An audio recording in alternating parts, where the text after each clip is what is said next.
Welcome to the Super Dietability Podcast. Welcome. In the last episode, we talked about resumability, the ability to return quickly after a disruption. And that ability creates consistency. But today, we're moving into something that determines whether that consistency actually leads to long-term results. Exactly. Because losing weight is one thing, but maintaining that loss is a completely different challenge. And this is where most people struggle. Not because they can't lose weight, but because they don't know how to protect what they've already achieved. Yes, and if you look at the bigger picture, many people have already proven that they can lose weight. They've done it before, sometimes multiple times. But the pattern repeats. Weight is lost and then gradually regained.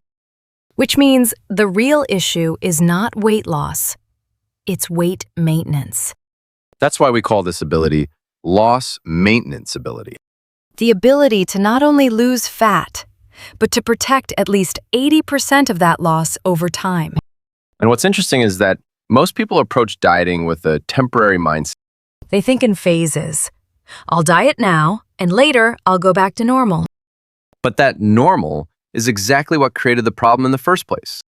So when they return to it, the weight returns with it. Which means the real shift is not in the diet itself, but in the mindset behind it. You don't start with a weight loss mindset. You start with a maintenance mindset. In other words, you don't ask, how do I lose weight quickly? You ask, what can I sustain long enough to keep the results? Because if something cannot be maintained, it should not be started. And that single principle changes how you make decisions every day. For example, instead of extreme restriction, you look for stability. Instead of short-term intensity, you focus on long-term control.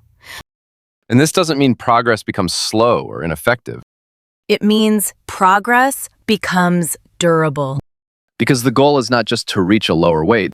but to build a system that holds that weight in place. And this is where loss maintenance ability becomes practical. You begin to think in terms of protection, not just reduction. You ask yourself, what part of my progress am I securing today? Because every day you either reinforce your results or you weaken them. And small shifts matter. A consistent eating window, controlled portions, awareness of habits. These are not temporary tools. They are structural elements of maintenance. And when you combine this with resumability, You create something powerful. because now, even if there's a disruption, You recover quickly and protect your progress at the same time. which means you no longer start over. You continue from where you are. Loss maintenance ability does not chase results. It stabilizes them, And over time, that stability becomes your new baseline. not something you fight for, but something you live with. This is loss maintenance ability. The second of the 7 diet abilities. In the next episode, we'll move into appetite fixability. Stay in the system